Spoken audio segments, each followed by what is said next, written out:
Students, this week we're going to be looking at recursion. Um, so it's not totally a step back from these container data structure stuff. Next week we're going to pick right back up on that, but this is going to help us with traversing through some of these tree data structures that we're about to tackle. So what's going on? What's recursive thinking?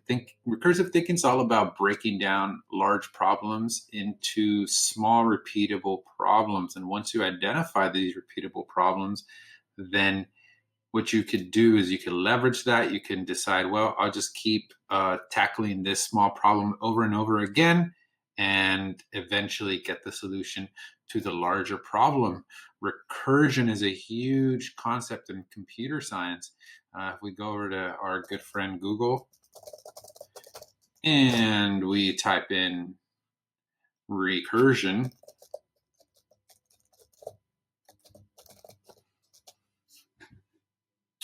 we get this fun thing here. Did you mean recursion? So you click on that and it says, did you mean recursion? Did you mean recursion? And this is a very funny computer science joke because this is kind of what recursion is. We're going to learn that the way we use recursion is we call a function over and over again, and it just keeps going deeper and deeper into this recursive function call. Just like here, as we're searching for recursion, we just look for it over and over and over again. Okay. So the way we're going to use recursion is we have to have a language that supports the functionality to call itself. So it's calling a function within a function. Usually we don't want to do this because that leads to infinite recursion, which eventually leads to a loss of memory. Well, not loss, but using up all your memory. And then your program crashes. C++ allows for recursive calls. Most modern languages do, so not a big deal. But if you were working with something like COBOL or something real old school, then you wouldn't be able to do recursion. We need an activation record. It's a block in memory that stores the info about where a function should return once it's done running and values for local variables and parameters. Okay, and this is a simplified example, but here in the main, you have a call to a function A, and then when you go to A, you have a call to another function A, so it calls another version of itself, and we can see the pattern here. So function A runs, activation record is set, and then function 3 runs, activation record is set, the function completes, you go back to A2, and then so on and so forth, right? So here is a more elaborate example. So the thing to keep in mind here is these blocks all represent the same copies of the same function, right? So these lines here are all codes, right? So these are statements that execute when the recursive chain grows. These are statements that execute when recursion ends. This is the normal return. Here's a recursive call to a function, and here's a return statement to end recursion. So you're chugging along the first function. We check the first thing, not time to end recursion. So the function continues and it calls itself again recursively. So now we have a new block. Nope, not time to return. Boom, recursive call. Boom, recursive call. This time we meet some kind of a condition. So we'll talk about how to write those conditions. But now that we've met that condition, we're ready to end recursion. So it's kind of like it needs to unwind. So you go back to where you were called from, right? Every function returns back to where it was called from. So it comes here. It executes the statements, the rest of the statements in that function, and then it hits the normal return statement. Same thing here, normal return statement, goes back to that one, normal return statement, and then this probably returns back to the main or whoever called the original function, right? Not the recursive functions. So we have to break this down. The first part is the base case or the stopping case. Mostly it's called the base case. It's the simplest form of the problem. This part is going to actually return a value in the end. Part 2, it's the recursive call or the recursive step. It's the part where the function calls itself. So this is where we break down the problem over and over again until we hit this base case where we can finally return a value. All right, so is it time for some examples? It can be time for an example. So let's say we want to write digits numerically. So with the string, it's a little bit easier, right? You can just go one element at a time, treat it like a character array. You can print it out vertically. I've had you do that before, maybe not in this class, in other classes, or you've probably had to do that. It's a fun exercise in manipulating strings. But what about when you have an integer, right? You can't treat an integer like an array of integers, right? It's an integer. So how would we break up this problem into small steps to solve it recursively? So let's not look at number with 5 digits. Let's look at a number with 1 digit. So let's say you had a single digit and you wanted to print out the 5. Well, that's pretty easy, right? You just print out that number. You don't need to do anything intricate. But what about if we have a 2-digit number? All right. So how would we go about doing that? Well, let's say you wanted to print out 25. So how would we print out 25? We want to print out a 2, and then we want to print out a 5. So how can we do that? Let's go look at some examples. So I've got a 2 and a 5, and I want to get the 2, and then I want to get the 5. Well, this is where integer division and modulus can come in handy. So if we take that 25 and we divide it by 10, that gives us a 2, right? Now, it should be 2.5, but integer division truncates the decimal portion, right? So normally it would be 2.5, but because we've got integer division, it's just 2. How about that 5? This is mod. So what would you want to mod this by? If you want just that 5, you can mod by 10. 25 divided by 10, 2, remainder 5. There we go. And that works super duper well. But what about if we have 3 digits? 345. Okay. So eventually I want to print out a 3, a 4, and a 5. How are we going to accomplish that task? Well, what do we need to grab this 3? Well, if we divide this by 100, we get a 3. How do I get the 45? 345 mod by, maybe you guessed it, maybe you've already got it, you're following along. 45. Excellent. So we've got the 3, but now we need the 4. And we have a 45, so what if we take 45 divided by 10? What does that give us? 4, so there's our 4. And what about if I want that 5? Well, I can take 45 mod 10, and that gives us our 5. So there we go. We've got our 3, we've got our 4, and we've got a 5. So we've got a way to do it. If there was 4 digits, you'd have to add an extra step where you divide by 1,000, mod by 1,000, right? So a plan is forming, an idea is forming here, something that we may be able to do in order to make this work. Let's go back to the slides, not go too far away from that. 3, 4, 5, we've talked about that. So what have we found? We found a base case. The base case is where you want to stop calling the function. So if we have a single digit, like originally that 5, you don't need to do anything else. You just print out the 5 and you're good to go. So here is our base case. This is when we will stop recursion. If the number is less than 10, go ahead and print out that number. You are done. Otherwise, we got to break down the problem. And how have we done it so far? Well, we've been dividing by 10 to remove that digit. And then we have been modding by 10. So that's when we get to the very bottom is when we hit this mod 10. So we got to get that problem all the way down. So the complete function, what does that look like? Let's just combine those two parts.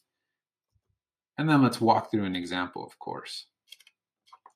So it would be void. We'll call it right vertical. We'll do an unsigned num. And we'll say if our number is less than 10, then let's go ahead and print out that number.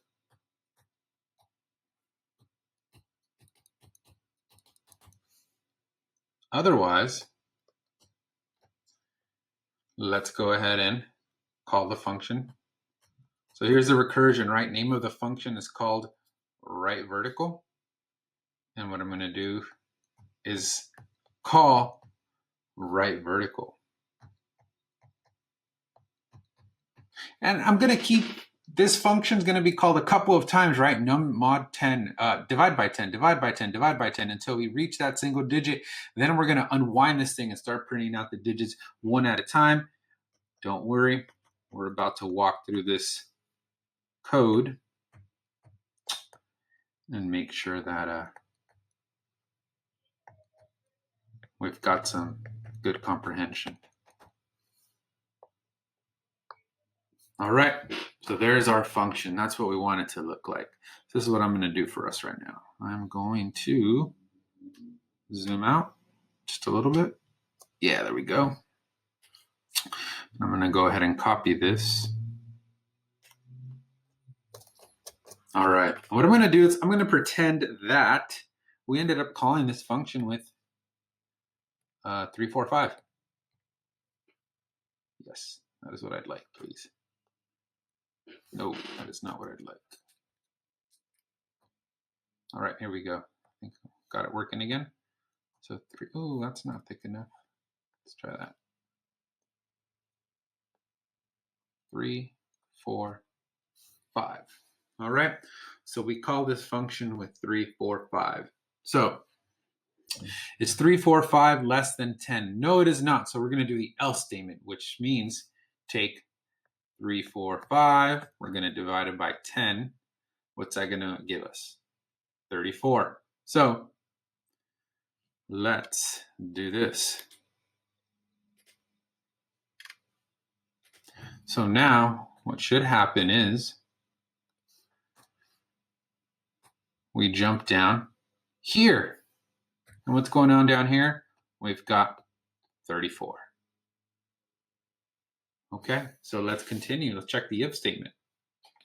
Is 34 less than 10? No, it is not.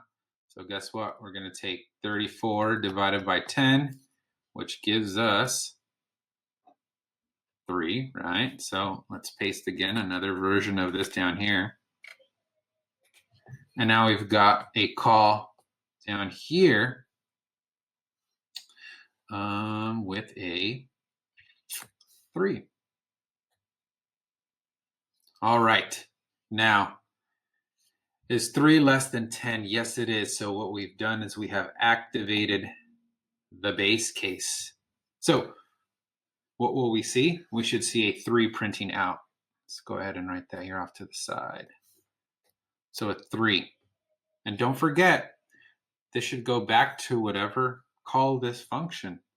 So from here, we should go back. Let's use a different color. How about blue to go back? But we'll do a lighter blue. So where was this function called from? It was called from here. So after we do this, we'll go here. All right. Well, really, we go back up to right vertical, but there's nothing left. So the next line is to print out num mod 10. What's num currently? Num's 34. We divided it by 10 to send it to this function, but num is still 34. We never modified 34. So 34 mod 10. Well, what's 34 mod 10? It's 4, right? 34 divided by 10 gives you a 4 remainder. So now on the screen, you would see a 4. So this is like, I know I wrote it down here, but oh no, I don't want to do that. This is kind of its own separate thing. All right. So once we do that, this function needs to go back to wherever it was called. So where was this function called from? And let me just be clear here. I want to make sure so after this is done, we go back here, nothing to do there. Then we do this line. What about this line? Well, this continues back to wherever it was called, which was up here. And now we have 345 as num. So time to do this line here. What's 345 mod 10? It's just 5. So again, out to the screen, you would see a 5 printing out. That's why I didn't want to box that in. And then, well, this goes back to wherever this was originally called, right? So somewhere along the way, probably in the main, someone called this function right vertical with an argument of 345.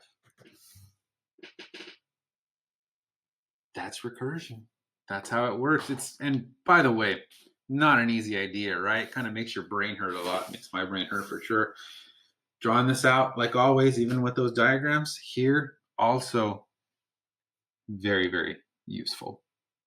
Okay, so what I'll probably do this time is I'll upload this to Canvas to give you a better idea what's going on here. But let's go back to our slide. So all successful recursive functions must have a stopping point. That's the base case. So the base case can't depend on itself. Otherwise, you will never stop. And if you never reach the base case, the function will call itself forever. You've got infinite recursion, but again, usually each function call needs some block of memory. So eventually this will cause you to run out of memory and crash. Okay. Let's look at another example. So say we want to find n to some power of x where n and x are both positive integers. Let's start looking at some numbers. So we want to find 3 to the 4th. How do we break that up? Well, the simplest form is 3 to the 0. That's a 1. In fact, any value to the 0 is 1. And then 3 to the 1st is 3. 3 squared is 9. 3 cubed is 27. And 3 to the 4th is 81. So how can we use that? Well, we can break this down to look a little bit differently. Let's do the base case to check for this threshold. So if we call pow 3 to the 3, well, that's the same as saying, what's 3 times pow 3 squared? And actually, pow 3 squared is the same as saying 3 times pow 3 to the 1st. But if you want to say 3 to the 1st, you can say that's the same as 3 times pow 3 to the 0. And 3 to the 0 is always 1. Boom.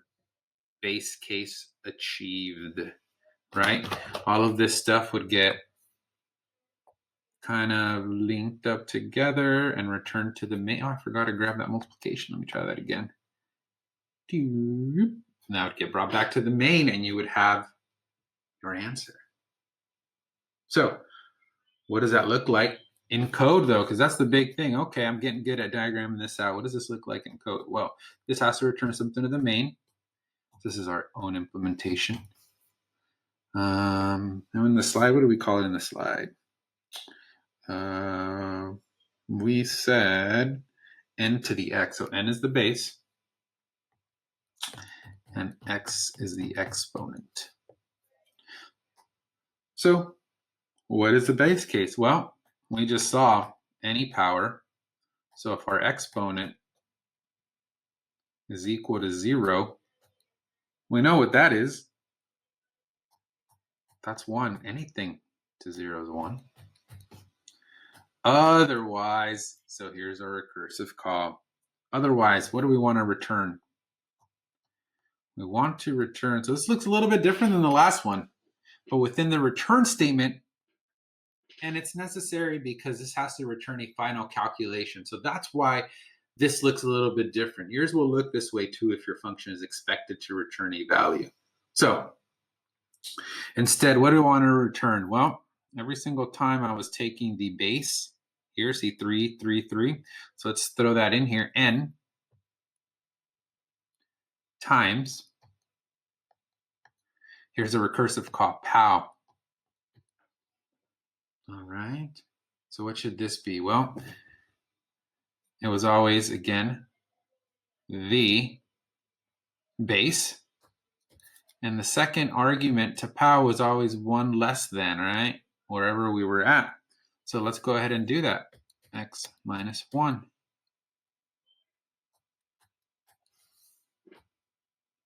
Oof, that was really bad. I'm writing awkwardly on my desk is my excuse. How about that? Pretty neat, I think. Should we draw this one out? We should probably draw this one out. This is another toughie one to kind of see. But if we're going to draw it out, I'm going to rewrite this to make this a little bit easier to copy and paste. So I'm kind of going to make them single line statements. I know you've seen this before, maybe seen me do it. It's usually a little bit cleaner if you just throw in a new line tab, but this, it can be argued that this also looks kind of clean, just like a single line type thing. Okay, so let's copy and paste this and run through an example. Hopefully I grabbed everything. It looks like it did. Well, I messed that up. You know what? I think I have a lasso tool. Why am I making life difficult for myself? Let's do this. No? How about with my pen? Look at that. If I just remember to use the tools I have, life would be so much easier. And let's copy. Here, I want to paste before I move on, make sure it looks all right. All right, it looks all right. Cool. Okay. You know what? We're going to have to shrink this down a little. I'm going to need some room to write here on the side. Okay, so let's say we end up going 4 to the third power, right? So I want to know what that is. So x is not equal to 0. So this is going to be 4 times. I'm going to end up calling pow with 4, 3. And then we shoot down here, right? Okay, so what do we have? Actually, oops, I have a little bug here. Glad I didn't move on. X is 3, so 3 minus 1 is 2. So then down here we've got a 4, and we've got a 2. And then we check again. Is x, which is 2, equal to 0? No. So instead we say 4, and this time we call 4 and a 1. Right? And then let's paste this again. Imagine it. I mean, I've done this where I had to write this on the board. So inefficient. This is way better. Copy and paste. Technology, guys. All right. And it's 4. X is 1. We check if x is equal to 0. It's not. So again, we're going to do the else. So it's going to be 4 times a call to pow 4, 0. And we see that this is the last time we're going to have a recursive call because we're going to be able to go back to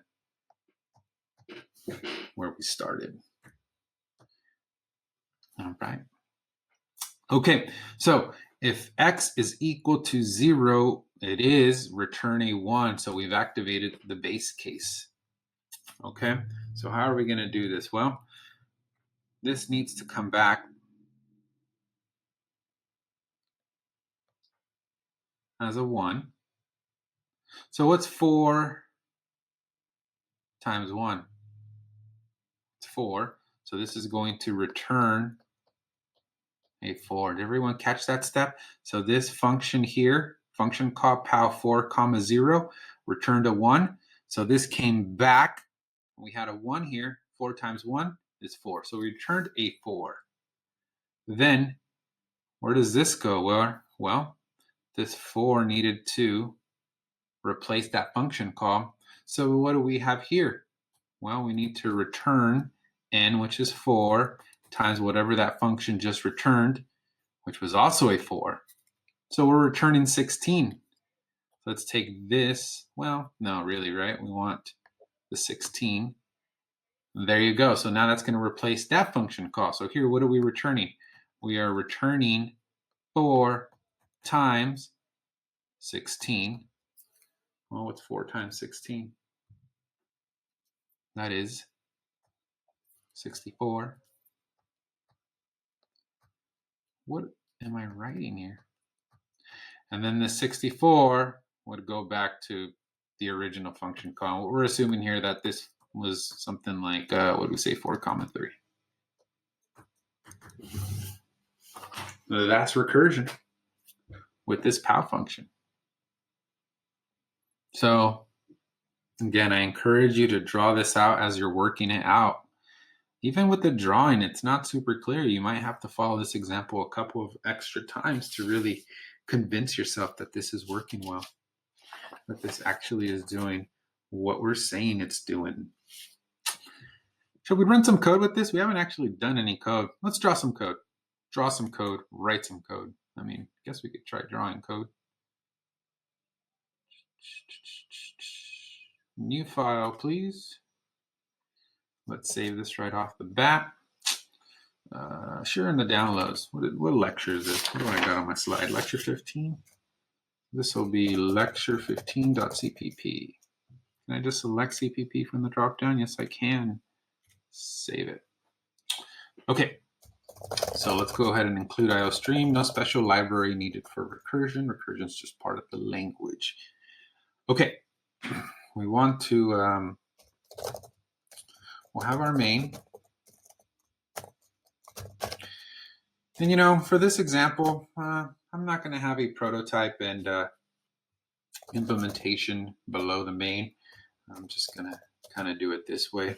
What did we say this was? N and X, all right? So for the lab, you're going to have to write a bunch of these, including this one. You'll have to, you know, kind of prove that this one works, but no worries. If x is equal to 0, return 1, else what we want to return, and you can put some parentheses in there if you'd like. You could also not. It's not going to matter. It's going to be x times POW. Here's a recursive call. Base n comma x minus 1. All right. So let's print out POW. What did we say? 4 to the 3rd, which would be 64.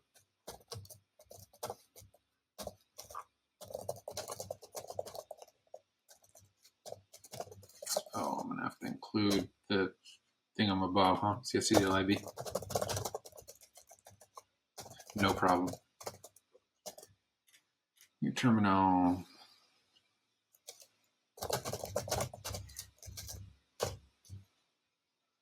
Compilation successful.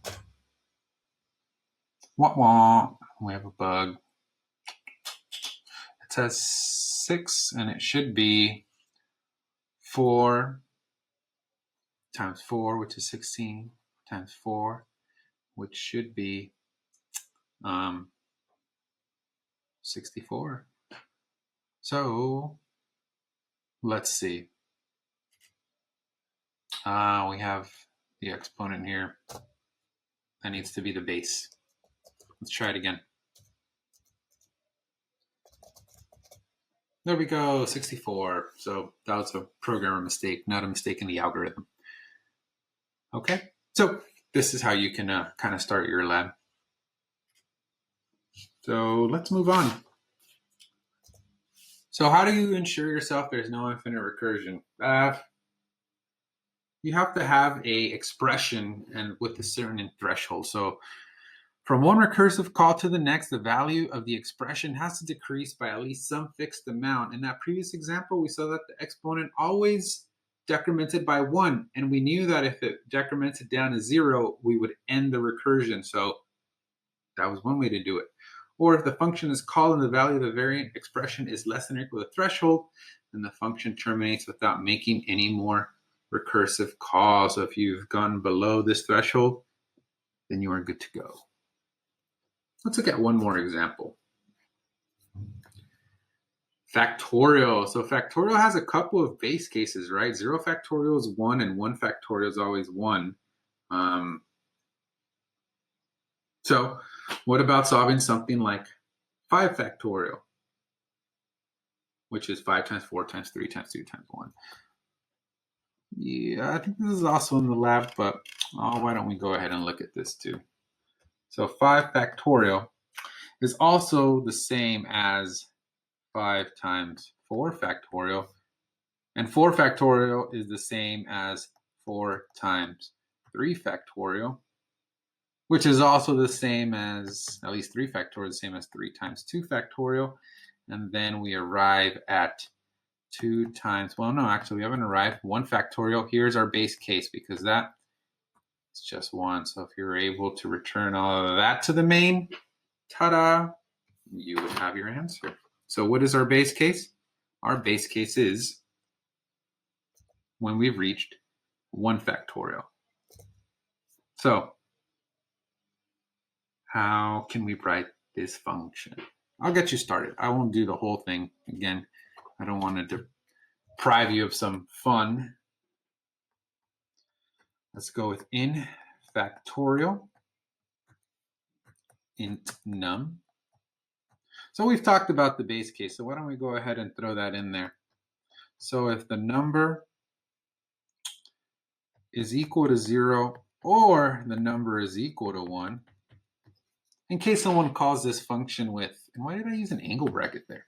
Calls this function with 1 factorial or 0 factorial, this will still work. You might want to throw an assert up there that assert that the number is greater than or equal to 0.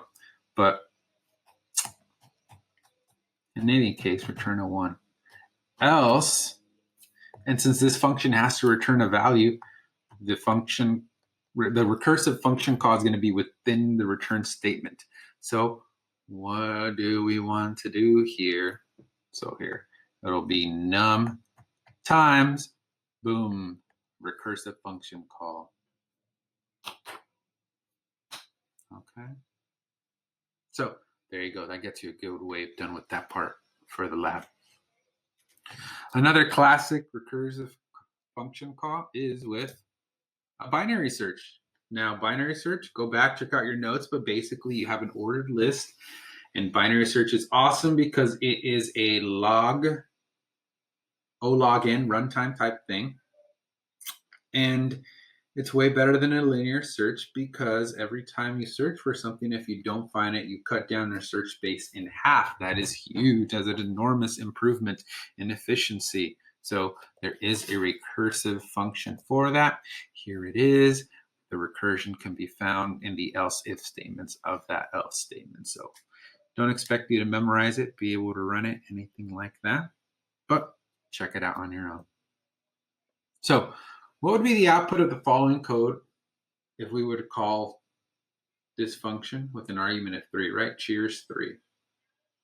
So this is a good one for you to practice on your own. Draw it out. What's the answer? You should see hip hip hooray, right? Classic cheesy Mr. C example. So here's a nice little exercise for you to try. Write a recursive function that takes a string as an argument and returns its reversal. The base case is an empty string. So you have a function to check for an empty string. Or your other base case can be a string with 1 character. Part of the recursive call should use substring, okay? So this is another one that'll actually be part of the deliverable for the lab. The lab's just going to be practicing a bunch of these, right? You're getting it, but here's what we'd have. So string, call it rev if you want. String, and you'll probably need a couple of those in there. Yes, so I said the base case is the empty string, if you want to go with that one, which I like to. But if you find you'd prefer to do it the other way, then that's fine. So if there's nothing left, then you can just return. Otherwise, you want to, and again, since this is returning a value, the recursive call is part of the return statement. So rev, I won't tell you how to call this, plus, here, I'll give you a hint here, s at. All right. So this will represent some index you have to fill in there. And then here, this is where you can leverage substring. Substring is going to help you out there, right? So substring is going to be very useful there. And another thing to remember about substring, if you feed it two arguments, the first is a position, the second is a quantity. However, if you omit the second argument, then what substring does is it starts at that index and then it grabs every character until the very end. That could be really helpful for this problem, right? So if you use like substring with a single argument, that could be a really nice way of doing this problem. Here's a couple PAL functions that use recursion. Test them out, check them out on your own. But I want to talk about the rest of the lab exercise. So one is to find, we're going to call it sum to n. It's a recursive function that finds a sum from 1 to n, where n is a positive integer. Then you want to write a recursive function that finds the sum of the first n odd positive integers. Okay. Both of these functions will be just like an if else type statement. Okay. So don't try to use a for loop or while loop, anything like that. Basically, calling the functions is the looping of sorts. So as part of the return statement for these functions, they will contain the recursive function call. So it'll be up to you, though, to figure out how to design these. All right. All right. That's it for me. I'll talk to you next time.